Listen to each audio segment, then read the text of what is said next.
Real quick, before we get into part 2 of season 4, if you need a part 1 recap, I've got you. Just hit the tab in the upper right-hand corner.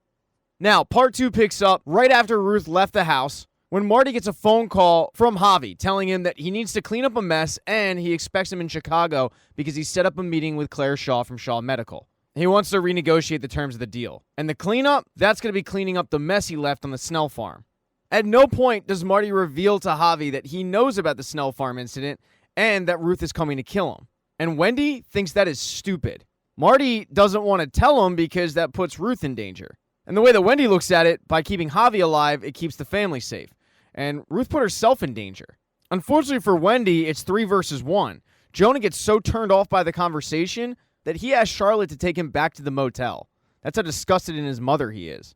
Once the kids leave, Wendy hammers home that Marty should tell Javi. As she puts it, once Javi dies, they have no leverage with Navarro. And Marty thinks that Wendy is hiding behind the family safety angle. What he thinks is that Wendy doesn't want to jeopardize the deal she has with Claire and the foundation. Wendy looks at him and says, "Do I want Javi to die and mess up everything we've sacrificed? No, I don't." Which is even more of a reason to warn him. But Marty ain't about it. And Marty reminds Wendy, other than a name, Ruth doesn't even know who he is. And on top of it, how is she going to track him down? But Wendy knows about determination and knows that if you're determined enough, you'll get the job done. And Ruth is definitely determined.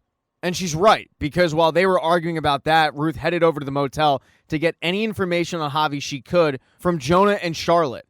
It takes a little bit of convincing, but Charlotte tells Ruth about the meeting in Chicago, and Jonah hands over a picture of Javi.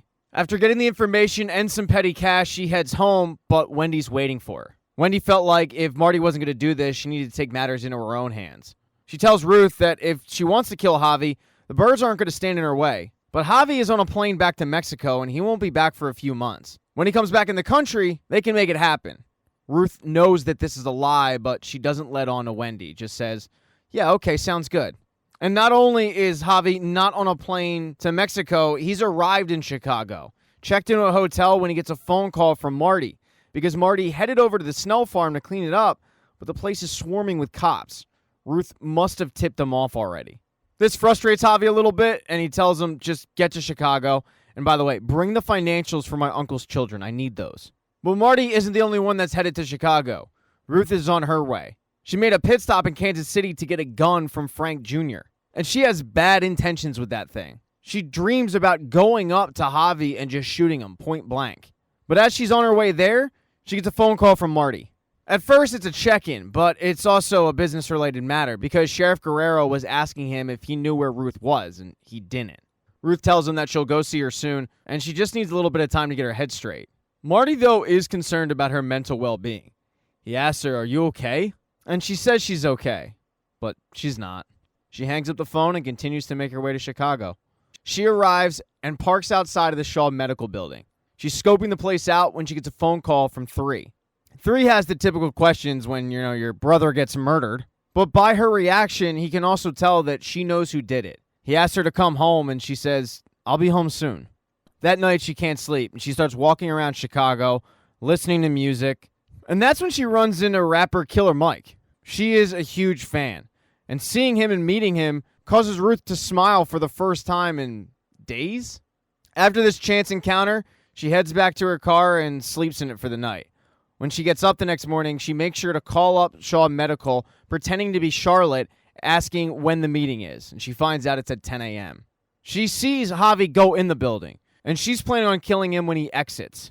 And inside, Javi had called the meeting because he wants to make the relationship between his drug cartel and Shaw Medical a long-term relationship. He's going to give her a 20% price reduction for 5 years. In return, he wants stock options, which is virtually impossible. Giving stock options to somebody in a drug cartel, that's going to raise red flags.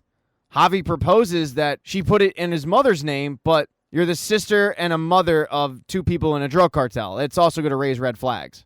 There's also the matter of the shareholders. You have to explain to them why someone's getting stock options. And Javi tells Claire, your shareholders are going to be happy if your company does well.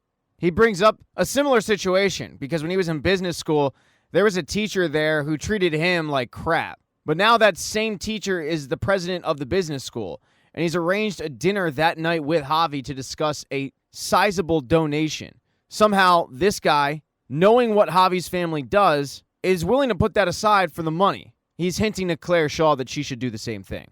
Javi then turns to Marty and asks, "Did you bring my brother's financial records? The ones for the legitimate holding companies?" And Marty did indeed. But when Javi tells him that he wants all of them to be transferred into his mother's name, Marty reminds him that those are supposed to be for Omar's children. Javi brushes that aside, saying, "We're all family. I'll make sure they're taken care of." The meeting then wraps up, and Javi leaves, and he's unaware of the fact that outside, he's being stalked by Ruth. But Ruth completely chickens out. She can't bring herself to do it, not in broad daylight at least. As she's walking back to the car, she's seen by Marty. It's a good thing she's only seen by Marty and not Wendy, because Marty steps to the side and calls her up asking, "What the hell are you doing? Are you nuts? Go home." Ruth, however, looks at it like she's a failure and a coward. Marty tries to paint the picture that she's smart because she was just about to throw her life away and she didn't. Marty once again urges her to go home. And while she says that she will, she doesn't. She tails the birds, seeing everywhere they go. She sees when they go to an office space and check that out. She sees when they go and meet with Randall Schaefer. She also sees when they go check out this beautiful home they're planning on moving into. And she's jealous. She looks at it like the birds are building this whole life that should be her and Wyatt's.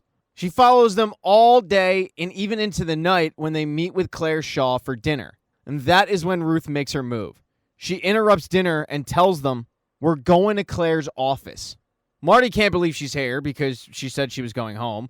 Wendy's just annoyed, and Claire, she's just confused. When Claire starts demanding some answers, Ruth turns to the birds and says, "Tell her to take us to her office or I'll shoot her in the head right here and now." So at gunpoint, that's where they go. When they get there, she tells the birds, "Call them. Call them right now." And Claire continues to ask what's going on, and finally Wendy fills her in on what exactly Ruth is so upset about. Marty tries to convince her what a mistake this is, but that doesn't work. It actually pisses her off more.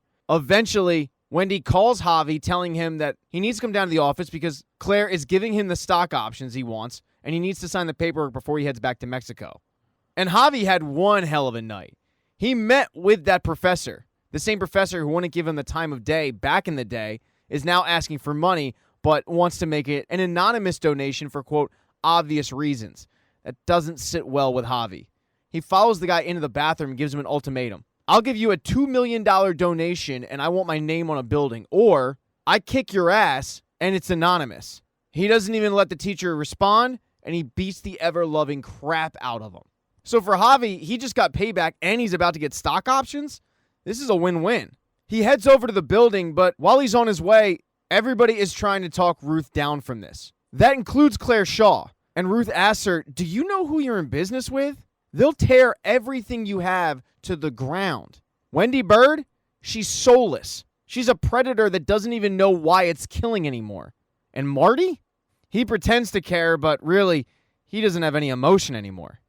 They make one last plea to Ruth, but it falls on deaf ears. A little while later, Javi shows up. He walks in, and he's ambushed by Ruth, who shoots and kills him.